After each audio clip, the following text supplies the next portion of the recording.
Breaking news చూస్తున్నారు. జనవరి 26 నుంచి అన్ని ప్రభుత్వ పథకాలు అమలవుతాయంటున్నారు తెలంగాణ ముఖ్యమంత్రి రేవంత్ రెడ్డి. రేషన్ కార్డు లేని వారందరికీ కొత్త రేషన్ కార్డులు మంజూరు చేస్తామంటున్నారు ఆయన. ప్రతి ఎకరాకు ఏటా 12,000 రూపాయలు సాయం అందించేందుకు ప్రభుత్వం సిద్ధమైందంటున్నారు. కొత్త పథకానికి ఇందిరమ్మ ఆత్మీయ భరోసాని నామకరణం చేశారు తెలంగాణ ముఖ్యమంత్రి రేవంత్ రెడ్డి. భూమి లేని ప్రతి కుటుంబానికి ఏటా 12,000 రూపాయల సాయం అందిస్తామంటున్నారు. రైతు భరోసా విషయంలో ఇలాంటి సీలింగ్ లేదంటున్నారు. పండే ప్రతి భూమికి ఇందిరమ్మ ఆత్మీయ భరోసా ఉంటుందంటూ కూడా చెప్పుకొచ్చారు తెలంగాణ ముఖ్యమంత్రి రేవంత్ రెడ్డి. వ్యవసాయ భూములకు మాత్రమే రైతు భరోసా వర్తిస్తుందంటున్నారు ఆయన. ఈ నేపథ్యంలో ఇందిరమ్మ ఆత్మీయ భరోసాకి సంబంధించి నామకరణం చేయడం జరిగింది తెలంగాణ ముఖ్యమంత్రి రేవంత్ రెడ్డి. మరి ముఖ్యంగా గత కొద్ది రోజులుగా అంశానికి సంబంధించి తీవ్ర చర్చాంశంగా మారింది, వార్తల్లో నిలిచింది. జనవరి 14 నుంచి సంక్రాంతి కానుకగా రైతు భరోసా అమలవుతుందంటూ చర్చ జరిగింది. ఆ తర్వాత మన ముఖ్యంగా కేబినెట్ సబ్ కమిటీ భేటీ అయింది. కేబినెట్ సబ్ కమిటీ భేటీ అయిన తర్వాత ఆ మీటింగ్ పాయింట్స్ని కేబినెట్ దృష్టికి తీసుకెళ్ళింది. తర్వాత కేబినెట్ ఇప్పుడు చర్చించిన తర్వాత తెలంగాణ ముఖ్యమంత్రి రేవంత్ రెడ్డి అంశానికి సంబంధించి ఆయన రియాక్ట్ అయ్యారు. ఆయన వివరించారు ఏ పథకాలు ఎప్పటి నుంచి అమలు కాబోతున్నాయి. మరి ముఖ్యంగా న్యూ రేషన్ కార్డ్స్కి సంబంధించి కొత్త రేషన్ కార్డుల అంశాన్ని కూడా ఆయన ప్రస్తావించడం జరిగింది. ఒకసారి ఆయన ఏమన్నారో చూద్దాం. వారిగా సమాచారాన్ని సేకరించి గ్రామ సభల ద్వారా ప్రజలకు వివరించడం జరుగుతుంది. కాబట్టి ఈరోజు ఎవరైనా పరిశ్రమలుగా మారిన భూములు కానీ, రియల్ ఎస్టేట్ వెంచర్లు జరిగిన భూములు కానీ, ప్రభుత్వం సేకరించిన భూములు, ఆల్రెడీ ప్రజల నుంచి ప్రభుత్వం సేకరించిన భూములు ఉన్నాయి. కానీ రెవెన్యూ రికార్డులలో, ధరణిలలో లోపాల వల్ల కొంతమందికి ఆ రకంగా కూడా రైతు భరోసా పథకము గతంలో నిధులు చేరినాయి. కాబట్టి దయచేసి మీరే స్వచ్ఛందంగా ముందుకొచ్చి ప్రభుత్వానికి ఆ వివరాలు అందించడం ద్వారా ప్రభుత్వానికి సహకరించాల్సిందిగా వాళ్ళందరికీ మేము విజ్ఞప్తి చేస్తున్నాం. పెంచినాం, 10,000 నుంచి 12,000కు పెంచినాం. ఇప్పుడు వెసులుబాటును, ఆర్థిక పరిస్థితులు, మనకున్న వెసులుబాటును బట్టి 10,000 నుంచి 12,000 రూపాయలకు పెంచుకోవడం జరిగింది. అదేవిధంగా భూమి లేని వ్యవసాయ కుటుంబాలకు కూడా 12,000 రూపాయలు ఇవ్వాలని నిర్ణయించుకోవడం జరిగింది. ప్రభుత్వానికి ఉన్న ఆదాయ వనరులను ప్రభుత్వం ఆదాయం పెంచడం, పేదలకు పంచడం మా ప్రభుత్వం యొక్క విధానం. ఎంత వెసులుబాటు ఉంటే అంత వెసులుబాటుతోటి రైతులకు మేలు చెయ్యాలన్నదే మా ఆలోచన. దాంట్లో భాగంగానే గత ప్రభుత్వం 10,000 రూపాయలు మాత్రమే ఇస్తే మా ప్రభుత్వం 12,000 రూపాయలను ఇవ్వడం జరిగింది.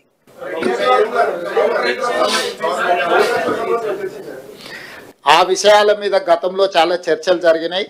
ఇప్పుడు ఎందుకు అని అంటే జనవరి 26 నుంచి అమలు చేయాలి. కాబట్టి ఇప్పుడు ఉన్న సమాచారం మేరకు, అధికారుల దగ్గర, ప్రభుత్వం దగ్గర ఉన్న సమాచారం మేరకు రైతు భరోసా పథకము, రైతు ఇందిరమ్మ ఆత్మీయ భరోసా పథకాన్ని అమలు చేయాలని ఈ మంత్రివర్గం నిర్ణయం తీసుకున్నది.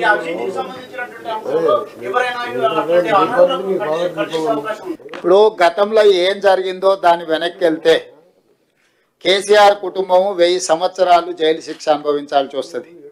కాబట్టి వాటికంటే భవిష్యత్తులో తప్పిదాలు జరగకుండా నిజమైన రైతులకు మేలు చేయాలన్నదే మా ప్రభుత్వం యొక్క విధానము.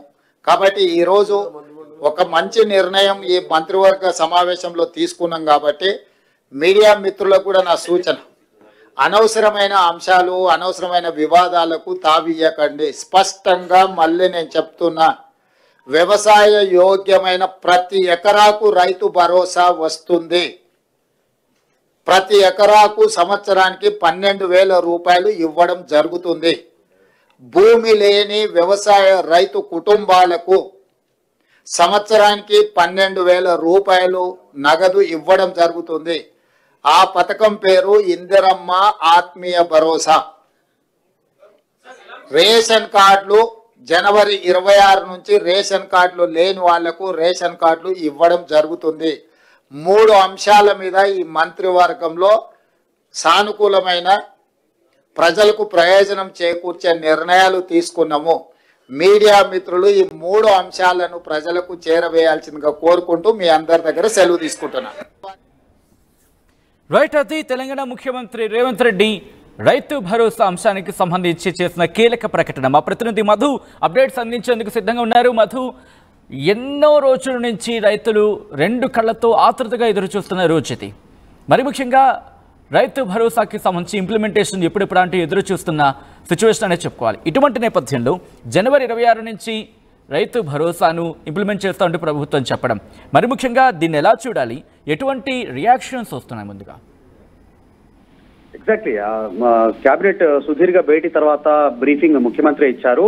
మీడియా ద్వారా రాష్ట్ర ప్రజలకు వివరించే ప్రయత్నం చేశారు. దీంట్లో ముఖ్యంగా 3 అంశాలపైన ప్రధానంగా క్యాబినెట్ నిర్ణయం తీసుకున్నట్టుగా ఆయన క్లారిటీ ఇచ్చే ప్రయత్నం చేస్తారు. ఒకటి, ప్రస్తుతం ఇస్తున్నటువంటి రైతు బంధుని రైతు భరోసా పేరిట ఈసారి ఎకరాకి 12,000 చొప్పున ఇస్తున్నామనేటువంటి స్టేట్మెంట్ చేశారు. కాకపోతే మేనిఫెస్టోలో కాంగ్రెస్ చెప్పినటువంటి అంశం ఎకరాకి 15,000 అనేటువంటి స్టేట్మెంట్ చేశారు. కాకపోతే గత ప్రభుత్వం 10,000 ఇచ్చింది, 2,000కి పెంచి 12,000కి ఇస్తున్నాం అనేటువంటి ఒక సంచలన స్టేట్మెంట్ ముఖ్యమంత్రి చేశారు. దీనిపైన ఖచ్చితంగా ప్రతిపక్షాలు, ప్రజలు రెస్పాండ్ అయ్యే అవకాశం కనిపిస్తుంది ఖచ్చితంగా. మరొకటి, భూమి లేని వ్యవసాయ కూలీలకు 12,000 ఇస్తామని చెప్పారు. ఆర్థిక సహాయం దాన్ని యథావిధిగా ప్రకటిస్తున్నామంటూ ఆయన స్టేట్మెంట్ చేశారు. వారిని ఎలా గుర్తిస్తారు, భూమి లేని వ్యవసాయ కూలీలను ఏ రకంగా కన్సిడర్ చేస్తారు అనేటువంటిది ఇప్పుడు ఒక ప్రభుత్వం దగ్గర ఉన్నటువంటి బిగ్ క్వశ్చన్. తర్వాత మూడవది, ఇందిరమ్మ ఆత్మీయ భరోసా పథకంగా దానికి నామకరణం చేస్తారు. అంతవరకు బాగానే ఉంది. రేషన్ కార్డులకు సంబంధించి దాదాపు సంవత్సరం అంటే రైతు భరోసాని ఇప్పుడు ఇందిరమ్మ ఆత్మీయ భరోసా అని పేరు మార్చారా, లేకపోతే ప్రత్యేకమైన కార్యక్రమానికి ఇందిరమ్మ ఆత్మీయ భరోసా అని పేరు పెట్టారా? ప్రత్యేకమైనటువంటి కార్యక్రమం. భూమి లేని వ్యవసాయ కూలీ కుటుంబాలకు ఇచ్చేటువంటి పథకానికి ఇందిరమ్మ ఆత్మీయ భరోసా పథకంగా నామకరణం చేశారు. తర్వాత యథావిధిగా రైతు భరోసా అనేటువంటిది భూమి ఉన్నటువంటి రైతులకు ఇచ్చేటువంటి పథకం. రైతు భరోసా కింద వ్యవసాయం చేసుకునేటువంటి అనుకూలమైనటువంటి భూములను అందరికి కూడా ఇచ్చేది రైతు భరోసా. అంటే భూమి లేని రైతు కూలీలుగా ఆధారపడి జీవిస్తున్నటువంటి వారు ఎవరైతే ఉన్నారో కేవలం వ్యవసాయం మీద మాత్రమే ఆధారపడి, అంటే వారికి భూమి ఉండదు, ఒక వ్యవసాయం భూమి ఉన్నటువంటి రైతుల దగ్గరికి వెళ్ళి కూలీలుగా పనిచేస్తారు. వారిని గుర్తించడానికి 12,000 దానికి ఇందిరమ్మ ఆత్మీయ భరోసా పథకంగా నామకరణం చేశారు. మూడొక అంశం, రేషన్ కార్డు. సంవత్సరం పూర్తయింది, ఆల్రెడీ రేషన్ కార్డు ఇస్తామన్నారు. ప్రజాపాలన పేరిట వాళ్ళు అభయహస్తం పేరిట దరఖాస్తులు తీసుకున్నారు, ఇంతవరకు పెండింగ్ అయింది. తర్వాత యాప్ ద్వారా సెలెక్ట్ చేస్తామన్నారు, అవి ఇంతవరకు క్లారిటీ రాలేదు. మళ్ళీ ఇప్పుడు జనవరి 26 నుంచి కొత్త రేషన్ కార్డులు ఇస్తామంటున్నారు. ఈ కొత్త రేషన్ కార్డులకు సంబంధించినటువంటి దానిపైన 26 మళ్ళీ కాస్త పొడిగింపు అయినట్టుగా తెలుస్తా ఉంది. ఎందుకంటే గతంలో మొన్నటి వరకు మంత్రులు, ఎమ్మెల్యేలు చాలా మంది సంక్రాంతి నుంచి ప్రారంభించబోతా ఉన్నాము పథకాలను అంటూ స్టేట్మెంట్ చేశారు. కానీ ఇప్పుడు అది సంక్రాంతి నుంచి మరొక 11 రోజులు పెరిగినటువంటి 11 నుంచి 12 రోజులు పెరిగింది. అంటే జనవరి 26కు వెళ్ళింది. దానికి కూడా రీజన్ చెప్పారు. 75 సంవత్సరాలు పూర్తవుతా ఉంది భారత రాజ్యాంగం కంప్లీట్ అయ్యి. సో అందులో భాగంగా ఆ రోజు దాని 75 వసంతాలు పూర్తయిన సందర్భంగా ఆ రోజు నుంచి అమలు చేస్తున్నాం ప్రత్యేకత అనేటువంటి ఒక క్లారిటీ ఇచ్చే ప్రయత్నం చేశారు ముఖ్యమంత్రి. మొత్తానికైతే 15,000 కాదు ఎకరానికి ఇచ్చేది 12,000 అని చెప్పారు. రైతు కూలీలకు యథావిధిగా 12,000 ఇస్తా ఉన్నారు. ఇందిరమ్మ ఆత్మీయ భరోసా కింద రేషన్ కార్డులు కూడా ఆ రోజు నుంచి ప్రారంభిస్తున్నాం అనేటువంటి ఒక స్టేట్మెంట్ చేశారు ముఖ్యమంత్రి. కానీ ఇక్కడ రైతు భరోసాకి సంబంధించి గతంలోనే ప్రజాపాలన సందర్భంలో ఫామ్స్ నింపిన పరిస్థితి ఉంది కాబట్టి, ఆ డీటెయిల్స్ నుంచి సిచ్యువేషన్ ఉంది కాబట్టి దాన్నే ప్రాసెస్ చేయబోతున్నారా, దాన్నే ఇప్పుడు ప్రాతిపదికన తీసుకొని ముందుకు వెళ్ళబోతున్నారా? 1. రెండోది, లేదంటే కొత్తగా మళ్ళీ డాక్యుమెంటేషన్కి సంబంధించి కొత్తగా ఏమైనా ఫామ్స్ తీసుకొచ్చే అవకాశం, దరఖాస్తుగా అంటే కొత్త దరఖాస్తులు ఏమైనా పెట్టుకోవాల్సిన అవసరం కానీ అవకాశం కానీ ఎటువంటి అవకాశం ఉందా? ఆన్లైన్గా పెట్టుకునే అవకాశం ఉంటుందా, ఆఫ్లైన్గా ఉండే అవకాశం ఉందా? ఎటువంటి చర్చ జరిగింది, ఎటువంటి క్లారిటీ ఇచ్చే ప్రయత్నం చేశారు ముఖ్యమంత్రి? ఇప్పటికే ప్రతిపక్షాల నుంచి ఒక విమర్శ వస్తా ఉంది, మళ్ళీ కొత్తగా అప్లికేషన్లు ఎందుకు అనేటువంటి. ప్రజాపాలన పేరిట మీరు ఆల్రెడీ అభయహస్తం పేరిట అప్లికేషన్లు తీసుకున్నారు. అప్లికేషన్లలో ఈ రైతు భరోసాకి సంబంధించినటువంటి అంశాలను కూడా మెన్షన్ చేయమన్నారు. డబుల్ బెడ్రూమ్ కానీ, కరెంటుకు సంబంధించినటువంటి విషయం కానీ, తర్వాత ఇలా అనేక అంశాలు అందులో మెన్షన్ చేయించారు. దానిలో అప్లికేషన్లు పెట్టుకున్నారు రేషన్ కార్డుల కోసం కూడా. మళ్ళీ ఇప్పుడు కొత్తగా రైతు భరోసా కింద అప్లికేషన్లు ఎందుకు తీసుకుంటున్నారు అనేటువంటి విమర్శ వస్తా ఉంది. సార్, ప్రభుత్వం నుంచి ఒక క్లారిటీ ఇచ్చే ప్రయత్నం చేశారు మంత్రి దీనిపైన చాలా స్పష్టంగా. అంటే మీరు 5, 6, 7వ తారీఖు ఈ 3 రోజులు పెద్ద ఎత్తున అప్లికేషన్లు తీసుకున్నారు. రైతు భరోసాకి సంబంధించినటువంటి పెట్టుబడి సహాయం కోసం ఒక మండలాన్ని మూడుగా విభజించారు. 3 భాగాలుగా విభజించి ఆ మండల కేంద్రాల్లో వీటిని అప్లికేషన్ తీసుకున్నారు. అంటే ప్రతి గ్రామం నుంచి ఎవరెవరైతే రైతు భరోసా కింద పెట్టుబడి సహాయం కోరుకుంటున్నారో వ్యవసాయం కోసం వారు మళ్ళీ అప్లై చేసుకోవాల్సినటువంటి పరిస్థితులు ఇదంతా మాన్యువల్ గానే తీసుకొని ఉన్నారు. దానికి సంబంధించినటువంటి ప్రొఫార్మా సిద్ధం చేసి ప్రజలకు అందుబాటులోకి తీసుకొస్తారు. ఆల్రెడీ ఈ రోజు 4వ తారీఖు, సో ఇంకా చాలా తక్కువ సమయం ఉంది. రేపటి నుంచి అప్లికేషన్ తీసుకొని ఉన్నారు. కాబట్టి మరి డేటాకి సంబంధించినటువంటిది ఈ ఆల్రెడీ ప్రభుత్వం దగ్గర గత ప్రభుత్వం ఇచ్చినటువంటి రైతు బంధు పేరిట డేటా ఉంది పూర్తి స్థాయిలో. ఒక్కసారి ఇక్కడ ఒక క్వశ్చన్ యాడ్ చేద్దాం అనుకుంటున్నాం. అది అంటే సమయం జనవరి 14న సంక్రాంతికి రైతు భరోసా ఇంప్లిమెంట్ చేయబోతున్నట్టు చర్చ జరిగిన నేపథ్యంలో అప్పుడు సమయం తక్కువ ఉంది అనుకున్నాం. కానీ ఇప్పుడు జనవరి 26 కాస్త సమయం ఎక్కువగానే కనిపిస్తోంది. ఈ నేపథ్యంలో ఈ టైం ఇంకా ఎక్స్టెండ్ చేసే అవకాశం ఉందా? ఈ 5, 6, 7 తేదీలు కాకుండా ఇంకాస్త ఎక్స్టెండ్ చేసే అవకాశం ఉందా? అటువంటి చర్చ ఏమైనా జరుగుతోందా?